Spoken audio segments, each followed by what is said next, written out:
손대지 아니한 돌이라는 제목으로 하나님의 말씀을 증언하도록 하겠습니다.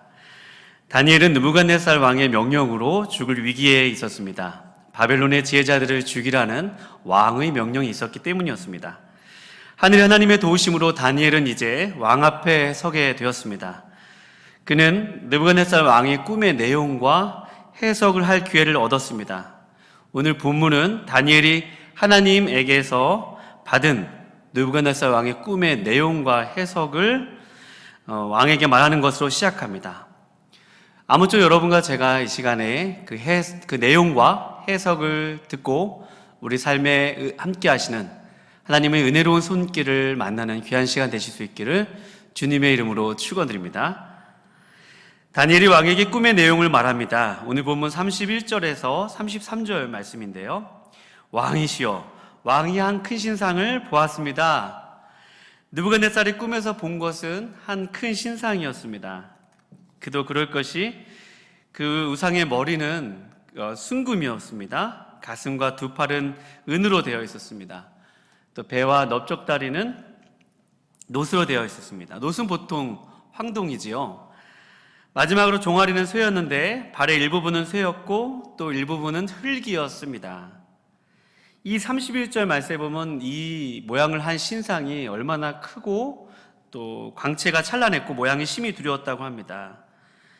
느부갓네살 왕이 꿈에서 이 큰 신상을 볼 때 아마 이런 생각을 하셨을 것 같습니다.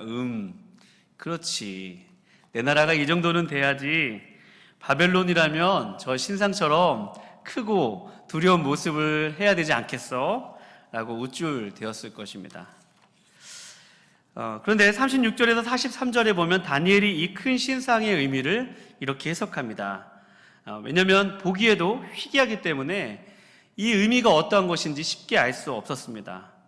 금만으로도 된 신상도 아니고 또 은만으로도 된 신상도 아니며 몸의 각 부분이 여러 재료로 만들어진 희귀한 신상이었기 때문입니다. 왕이여, 이 37절부터 38절 보면 왕이여, 왕은 여러 왕들 중에 왕이시라. 하늘의 하나님이 나라와 권세와 능력과 영광을 왕에게 주셨고 사람들과 들짐승과 공중의 새들 어느 곳에 있는 것을 막론하고 그것들을 왕의 손에 넘기사 다 다스리게 하셨으니 왕은 곧 그 머리니이다 라고 했습니다. 이 꿈에 의하면 느부갓네살은 왕 중에 왕이라고 말하고 있습니다. 하늘의 하나님께서 이 권세와 또 능력과 영광을 주셨다고 합니다. 또 들짐승, 공중의 새들, 그리고 사람들까지 주셨다고 하죠. 여러분, 이것을 보면서 세상에 아무리 강력한 왕도 신상을 만들면서까지 신격화할 수 없다는 것입니다. 왜냐하면 하나님께서 이 모든 것들을 주셨기 때문입니다. 느부갓네살 왕에게 전쟁을 이기게 하신 것도 하나님이시고 또 사람들을 붙여주신 것도 하나님이십니다. 또 고대근동의 패권을 장악하고 그 고대근동의 맹주로서 자리 잡게 하신 분도 하나님이시라는 말씀입니다. 우리가 이를 통해 알 수 있는 것은요, 우리가 느부갓네살처럼 금같이 빛날 때, 우리가 인생이 좀 금같이 빛날 때가 있잖아요. 그것은 우리가 한 게 아니라 하나님이 하신 것이라는 사실입니다. 하나님이 우리에게 남들보다 뛰어난 은사를 주신 것은 하나님이 주신 거예요. 우리에게 지적인 능력을 주셔서 공부를 많이 하게 하신 것도 내 노력도 있지만 그러나 궁극적으로 하나님이 하게 하신 것입니다. 재력을 주신 것도 하나님이 누군가를 섬기라고 주신 것이죠. 또 외국어를 할 수 있는 능력을 주신 것도 하나님이 하신 일입니다. 또는 특정 분야의 전문가가 되게 하여 주셔서 어떤 일을 감당하게 하신 것도 하나님이 하게 하신 일입니다. 자녀들로 좋은 학교에 입학하게 하신 분도 하나님이시요, 또 우리 사역에 어떤 좋은 열매를 맺게 하신 분도 하나님이시라는 사실입니다. 역대상 29장 11절에서 12절 말씀, 우리가 예배 시간에 많이 들었던 말씀입니다. 이런 말씀이 있습니다. 여호와여, 위대하심과 권능과 영광과 승리와 위엄이 다 주께 속하였사오니 천지에 있는 것이 다 주의 것이로소이다. 여호와여, 주권도 주께 속하였사오니 주는 높으사 만물의 머리심이니이다. 부와 기가 주께로 말미암고 또 주는 만물의 주제가 되사 손에 권세와 능력이 있사오니 모든 사람을 크게 하심과 강하게 하심이 주의 손에 있나이다. 아멘. 무슨 말이에요? 하나님이 모든 우리에게 이길 힘도 주시고 또 지게도 하시고 또 만물의 주제가 되사 손에 권세와 능력이 있으셔서 모든 사람을 크게 하시고 또 강하게 하심이 하나님께 있다는 것입니다.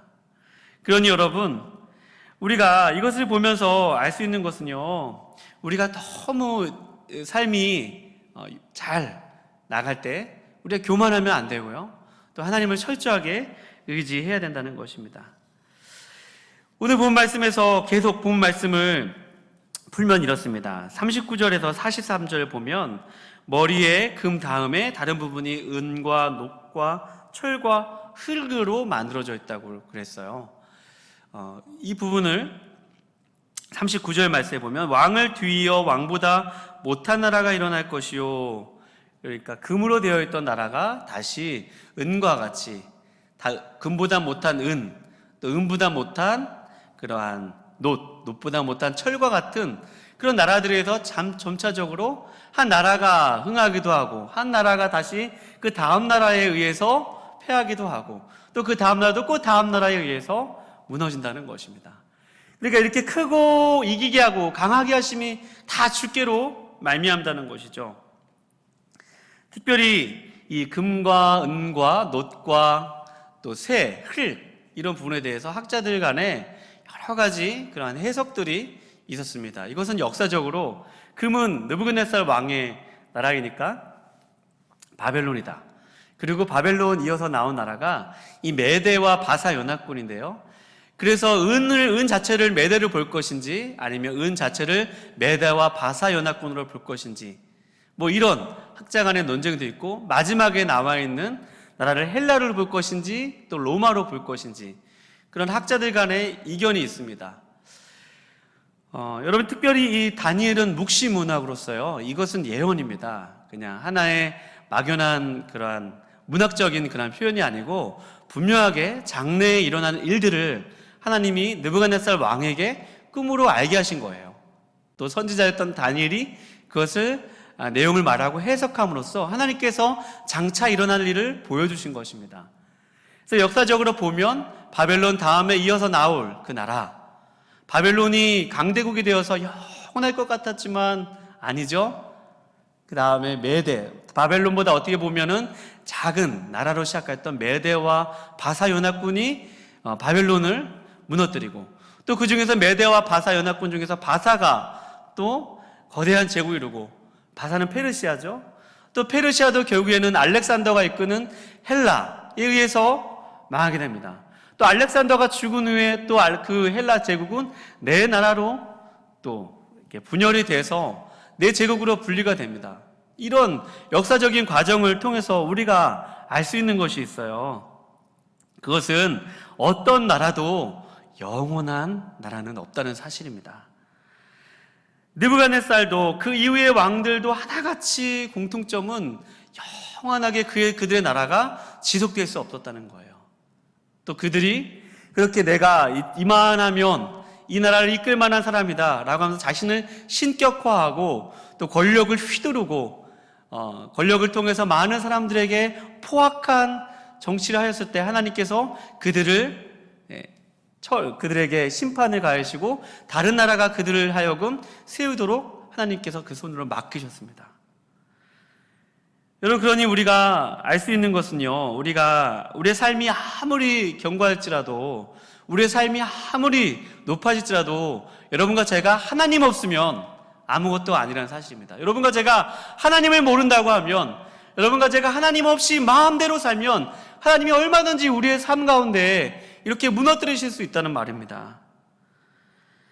여러분, 우리가 살만해지면 하나님을 배반하기도 하잖아요. 이만큼 살만해지면 고난이 많을 때면 하나님께 기도했는데 내 문제가 이렇게 해결되어지면 기도 잘 안 하잖아요. 또 살만해지면 큰 죄를 짓는 것이 우리입니다. 살만해지면 하나님을 배반하고요, 또 하나님이 아닌 것을 즐거워하기도 하고 또 하나님이 아닌 것을 예배하기도 합니다. 그래서 점점 하나님을 멀리하는 여러분과 저의 모습을 보게 됩니다. 특별히 지금 코로나가 확산되어서 이만큼 올 초부터 대면 예배로 참 예배 회복을 이루고 너무나 감사했는데 또 비대면 예배가 되었습니다. 그러니 여러분, 영상으로 드린 예배가 아무래도 한계가 있죠. 현장에서 드린 예배보다는 분명히 한계가 있습니다. 그러다 보니 언제 이렇게 다시 되나 그러면서 예배도 또 소홀해지고 또 점점 하나님과 멀리하게 되고 또 나는 얼마나 더워요. 더우니까 불쾌지수도 올라가고 또 짜증도 나고 그러다 보니 그냥 우리 안에 있는 그런 화를 누군가에게 쏟기도 하고 그렇지 않습니까? 그런데 우리가 얼마 전에 말씀을 들어서 알듯이 여러분, 마귀가, 사단이 우리가 분노할 때 사단이 우리 속에서 이렇게 점프를 한다고 하잖아요. 우리 삶 가운데 들어와서 마귀로 틈을 주지 말라는 그 말씀처럼 여러분과 제가 아무리 덥고 힘들어도 여러분 우리의 마음을 하나님 앞에 기울이는 것이 참 중요한 것 같아요. 또 우리가 일상 속에서 하지 말아야 할 일들, 특별히 하나님의 말씀에서 하지 말아야 될 일이 있지 않습니까? 또 가지 말아야 할 것도 있고 또 보지 말아야 할 것도 있습니다. 또 손으로, 발로, 눈으로, 또 우리 입술로 하지 말아야 될 것들을 하지 않음으로 우리가 죄를 짓지 않을 수 있습니다. 또 무엇이 있죠? 또 우리가 마땅히 해야 돼야 하는데 하지 않는 것도 죄죠. 하나님이 사랑하라고 말씀해 주셨는데 사랑하지 않아요. 또 하나님이 누군가를 용서하라고 했는데 또 용서하지 않습니다. 그것도 죄죠. 여러분, 우리가 이렇게 지금 우리가 이 시기를 지날 때 큰 죄 짓지 않도록 여러분과 제가 오늘 이 밤에 하나님 앞에 기도하였으면 좋겠습니다. 하나님, 제가 일상 속에서 하나님과 멀리하지 아니하고 하나님을 떠나지 아니하고 하나님을 배반하지 아니하고 주님, 제가 하나님의 뜻대로 살 수 있도록 도와주세요. 하나님, 일상 속에서 거룩한 삶을 살 수 있도록 도와주세요. 큰 죄 짓지 않고 살 수 있도록 도와주세요. 그렇게 여러분과 제가 하나님 앞에 기도하는 밤 되실 수 있기를 주님의 이름으로 축원드립니다. 여러분과 제가 하나님 떠나면, 하나님 모른다고 하면, 하나님 의지하지 않으면 얼마든지 하나님께서 우리의 삶을 한순간에 이렇게 열왕처럼 그렇게 한순간에 무너뜨리실 수 있는 분도 하나님이세요. 그런 여러분과 제가 겸손하게 하나님만을 신뢰하는 그런 삶을 사실 수 있기를 주님의 이름으로 축원드립니다. 본문의 내용을 계속 풀면 이렇습니다. 느부갓네살이 꿈의 내용 때문에 특별히 범인하였다고 했습니다. 잠을 이루지 못했다고 했습니다. 한 가지 우리가 생각할 수 있는 것은 신상이 이렇게 크고 또 광채가 나고 위험이 있는데 느부갓네살 왕이 그것 때문에 근심하지는 않았을 것 같아요. 오늘 본 말씀에 보면 34절에서 35절 말씀에 보면 이런 말씀이 있는데요. 손대지 아니한 돌이 나와서 신상의 새와 흙을 무너뜨렸다고 합니다. 그래서 그 신상의 밑에 부분이 돌에 의해서 무너뜨려졌는데 이 흙과 새와 무너진 것이 아니라 머리에 있는 모든 이 다리에 있는 놋과 또 은과 그다음에 머리에 있는 그 금까지도 모든 것이 다 무너져서 타작마당에 가루같이 되었다고 증언하고 있어요. 그 타작마당에 같이 가루같이 된 것이 바람에 날려서 흔적조차 없다고 합니다. 그러니 여러분, 이 광경을 본 느부갓네살 왕이 꿈에서 얼마나 당황했겠어요. 또 꿈이 깨어서 이것 때문에 얼마나 근심했겠어요. 뿐만 아닙니다. 그 돌이, 이 손 대지 않은 그 돌, 그 신상을 파괴했던 그 돌이 작은 돌이었는데 그 돌이 거대한 무더기가 되어서 이렇게 큰 거대한 산을 이루었다는 것이 34절과 35절에 나와 있는 말씀입니다. 이것을 보고 다니엘이 범민했던 거예요. 갈대아 술사들에게 꿈의 내용과 또 그 해석을 알려달라고 말한 것은 이 장면이 너무나도 섬뜩하게 느껴졌을 수도 있죠. 희귀하다고 느껴졌을 수도 있습니다. 신상만 있으면 좋은데, 신상만 있으면 내 나라가 견고할 것 같은데 어떤 돌이 와서 그 신상을 무너뜨리니까 얼마나 꿈이 흉주와 같았겠어요. 그런데 다니엘이 여기에 대해서 조금도 왕에게 타협하지 않냐고 담대하게 증언해요. 오늘 보면 44절에서 45절 말씀입니다. 44절부터 45절 말씀을 보면 이 여러 왕들의 시대에 하늘의 하나님이 한 나라를 세우리니 이것은 영원히 망하지도 아니하고 또 국권이 다른 백성에게 돌아가지 아니할 것이요 도리어 이 모든 나라를 쳐서 멸망시키고 영원히 설 것이라고 합니다. 그러니까 그 손대지 아니한 돌이 거대한 무더기를 이룬 것처럼 거대한 산처럼 하나님의 나라가 이렇게 영원히 무너지지 아니하고 다른 나라에게 세하지도 아니하고 굳건하게 영원히 설 것이라고 다니엘이 그 손대지 아니한 돌과 또 무더기를 이룬 그 산에 대해서 해석을 하고 있습니다. 다니엘이 얼마나 담대했는지 몰라요. 여러분, 타협하지 않냐고 그가 하나님의 말씀을 느부갓네살 왕에게 얼마나 정직하게 솔직하게 있는 모습 그대로 증거했는지 모릅니다. 손대지 아니하는 돌이 나왔다. 이것은 해석은 이렇습니다.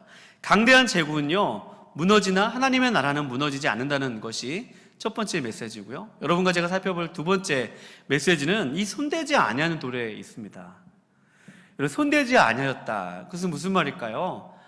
성경에 보면 특별히 돌에 대해서 하나님이 제단을 만들고 그 제단을 정으로 쪼지 말라는 말씀이 있어요. 신명기 27장 5절부터 7절 말씀인데요. 내가 내게 돌로 제단을 쌓거든 다듬은 돌로 쌓지 말라. 내가 정으로 그것을 쪼면 부정하게 함이니라. 또 거기서 내 하나님 여호와를 위하여 제단 곧 돌단을 쌓을 때 그것에 새 연장을 대지 말지니라 라고 했어요.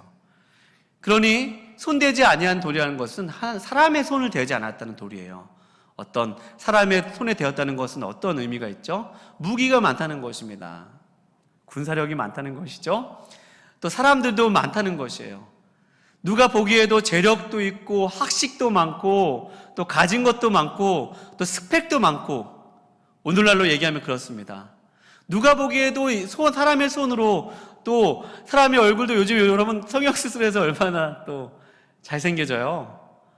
또 얼마만큼 그렇게 얼마나 우리가 얼마든지 우리의 모습을 그렇게 인공적인 모습으로 많이 좋게 만들 수 있잖아요. 그런 것이 아니라 하나님은 이렇게 단을 만들 때 마치 정으로서 쪼개지 않는 것처럼 손 대지 아니한 돌, 사람의 그런 모양과 사람의 힘과 능력이 없을지라도 아무리 작고 연약한 돌이라도 하나님의 천지를 지으신 하늘에 계신 하나님의 손에 붙들리기만 한다면 그 돌이 그 신상을 부수고 무너뜨릴 수 있다는 것입니다.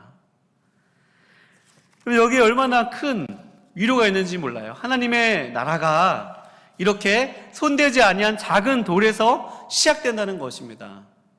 있는 모습 그대로 우리가 꾸미지 않는 모습 그대로 하나님 앞에 나아가기만 한다면 여러분과 제가 아무리 주홍같이 붉은 죄가 있을지라도 하나님 앞에 있는 모습 그대로 나아가기만 한다면 또 회개하기만 한다 하나님께 정말로 마음을 찢고 예수께로 돌아가서 다시 하나님의 뜻대로 살기만 한다면 또 여러분과 제가 아무리 삶이 연약한 가운데 있을지라도 여러분과 제가 있는 모습 그대로 하나님 앞에 나아가기만 한다면 하나님이 여러분과 저의 삶을 귀하게 보실 줄로 믿습니다.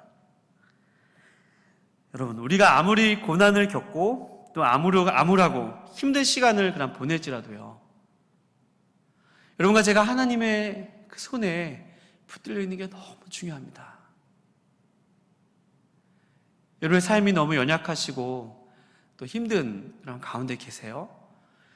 여러분, 손대지 아니한 돌, 사람의 힘으로 하지 아니한 돌이 하나님의 손에 붙들릴 때 부수고 또 이기게 하는 것처럼 우리 삶 가운데 정말 저 일은 부서져야 되고 저것은 파해져야 되고 저것은 내가 힘으로 어떻게 할 수 없는 일이지만 내가 가진 것 적고 또 내가 가진 능력은 부족하고 오히려 그것뿐만 아니라 내 삶이 너무나 연약하고 고난 가운데 있을지라도 여러분과 제가 하나님의 손에 붙들리기만 한다면 하나님이 여러분과 저의 삶을 통해서 하나님의 나라를 이루실 줄로 믿습니다. 그러니 여러분 고3 수험생들 여름이니까 공부 많이 하잖아요. 저는 고3 때 수능 시험을 너무 못 봐서 한번 떨어지고요. 또 재수도 하였어요. 재수하면서 너무 힘들었죠. 그때 참 저의 마음 가운데 부담감이 있었던 것은 뭐냐면, 이 한 번의 시험으로 나의 인생이 모든 것이 결정 지어진다는 그런 심리적 압박감이 있었던 것 같아요. 특히 여름에 공부도 잘 안 되고. 그러나 우리 수험생을 둔 부모님들이나 또 수험생들 분명히 알 것은, 그런 수능 시험이라는 한 번의 시험이 안 중요하다는 것이 아니라, 무엇보다 우리에게 중요한 것은 우리가 하나님의 손에 붙들려 있는가 그렇지 않은가가 더 우리 인생 가운데 더 중요하다는 사실입니다. 청년들도 마찬가지죠. 청년들도 나에게 좋은 스펙이 있는 것 물론 감사한 일입니다. 또 열심히 노력하는 것 물론 중요한 일입니다. 그러나 그것보다 더 중요한 것은 내가 하나님의 손에 붙들려 있는가 그렇지 않은가가 여러분의 인생 가운데 더 중요하다는 말입니다. 그러니 여러분, 우리 자녀들의 현재의 모습을 보고 모든 것을 판단하지 마시기 바랍니다. 우리 자녀들의 현재의 모습이 전부가 아니라 우리 자녀들이 현재 예배를 잘 드리고 있는가 그렇지 않은가가 더 중요하다는 말이에요. 이번에 이제 여러분 성경학교가 돌아오는 주일서부터 영화부, 또 유아부, 또 유치부 또 이렇게 이제 시작이 되어지죠. 여러분, 우리 자녀들 너무 유튜브 많이 보게 하지 마시고요. 그 시간에 영상으로 정말 수련회 참석할 수 있도록, 성경학교 참석할 수 있도록 꼭 우리 부모님들이 우리 자녀들 챙겨주시고, 정말 한 말씀이라도 듣고 우리 자녀들이 변화될 수 있도록, 하나님, 우리 아이들이 코로나로 오랫동안 이렇게 예배를 잘 드리지 못하고 성경학교다운 성경학교, 수련회다운 수련회 한번 제대로 갖지 못하는데 하나님 불쌍히 여겨주시고, 나의 자녀가 하나님 이번에 여름 성경학교와 수련회를 통해서 하나님 만나게 해주세요. 그렇게 기도하는 마음으로 우리 자녀들을 위해서 기도하는 우리 귀한 우리 충신교회의 우리 부모님들 되실 수 있기를 주님의 이름으로 축원드립니다. 오늘 그 밤이 되었으면 좋겠어요. 오늘 교회학교를 위해서 모두가 각자 처한 그 자리에서 우리 교역자들을 위해서 기도해 주시고요, 또 수고하는 선생님들을 위해서 기도해 주시고, 또 우리 학생들을 위해서, 어린이들을 위해서, 청년들을 위해서 특별히 여름에 기도 많이 해주실 수 있기를 주님의 이름으로 축원드립니다. 아이들의 인생이 있는 모습 그대로 하나님 앞에 정말 그 모습 그대로, 꾸미지 않는 그 모습 그대로 하나님 앞에 아이들이 쓰임받을 수 있게 해주세요. 하나님, 아이들이 세상의 가치를 쫓기보다 하나님의 말씀으로 이 세대를 살아가게 해주세요. 하나님, 예배자로 살게 해주세요. 그렇게 여러분과 제가 오늘 이 밤에 하나님 앞에 기도하는 귀한 밤 되실 수 있기를 주님의 이름으로 축원드립니다. 또한 삶의 여러 가지 고난으로, 또 코로나로 여러 가지 경제적인 어려움으로 힘들어하고 계시는 가정 계신가요? 여러분, 하나님의 손에 우리의 인생이 붙들린다면 힘들지만, 우리 너무 힘들고 또 사람의 말로 잘 위로가 가지 않지만, 그러나 하나님이 여러분과 함께 하심을 꼭 바라보실 수 있기를 주님의 이름으로 축원드립니다. 하나님이 여러분들과 함께 하시고, 하나님이 여러분들과 여러분들의 삶을 붙들고 계셔서, 나의 인생이 그래 하나님의 손에 있지, 그래 내가 어떤 인간적인 그러한 힘을 키우기보다 무엇보다 하나님과의 그러한 올바른 관계에 더 힘을 기울이자. 그래서 어느 때보다도 이 여름에 여러분과 제가 각자 삶의 자리에서 정말 시간을 정해서 여러분 하나님의 말씀을 묵상하기도 하고요, 또 성경을 읽기도 하고 기도도 하고, 그렇게 함으로 말미암아 이 힘든 시간을 그렇게 하나님과 기도의 시간을 가지면서 보내실 수 있기를 주님의 이름으로 축원드립니다. 손대지 아니한 돌, 있는 모습 그대로 우리가 하나님의 손에 붙들리기만 한다면 하나님께서 우리를 통해서 하나님의 나라에 귀하게 일꾼으로 사용하여 주실 줄로 믿습니다. 아무쪼록 여러분과 제가 제가 하나님의 손대지 아니한 돌처럼 하나님의 손에 붙들린 바 되어서 귀하게 쓰임받는 인생 되게 해주세요. 나의 인생뿐만 아니라 나의 자녀도 그런 인생 되게 해주세요. 그렇게 오늘 하나님 앞에 그 한 가지 기도 제목을 가지고 기도하심으로 하나님을 만나시는 귀한 오늘 금요일 밤 되시기를 거룩하신 주님의 이름으로 축원드립니다. 아멘. 기도하시겠습니다. 하나님 아버지 감사합니다. 날씨가 무덥고 또 코로나로 인해서 삶의 여러 가지 모습들이 아직은 해결되어지지 않는 일들과 또 오히려 어려운 상황 가운데 있는 저희들입니다. 주님, 저희들을 긍휼히 여겨주시고 또 너무 낙심하거나 너무 힘든 삶을 살지 않도록 주님 도와주시옵소서. 하나님, 우리가 믿음을 가지고 또 그 믿음을 통해서 소망을 가질 수 있는 이유는 주님, 하나님의 손이 모든 것을 주관하고 계시기에 그 하나님의 손에 우리 인생을 맡기고 또 무엇보다도 우리의 인생이 그렇게 하나님 앞에서 쓰임받을 것들을 기대하며 오늘 하루 그렇게 하나님의 뜻대로 큰 죄 짓지 않고 살아갈 수 있도록 주여 도와주시옵소서. 하나님, 우리 기도하는 것들을 게을르게 하지 않도록 도와주시고 삶의 자리에서 시간을 정해서 기도할 수 있도록 도와주시고 이 밤에 또 상황과 여건이 허락된다면 또 하나님 앞에 조용한 기도의 골방으로 들어가서 이 나라와 민족과 열방과 또 교회를 위해서 또 환우들을 위해서 또 여러 가지 우리의 기도 제목을 가지고 하나님 앞에 읊조리고 아래는 귀한 기도의 시간 될 수 있도록 주님 도와주시옵소서. 우리 성도님들 지켜주시고 붙들어 주시오며 귀하신 예수님의 이름으로 기도합니다. 아멘.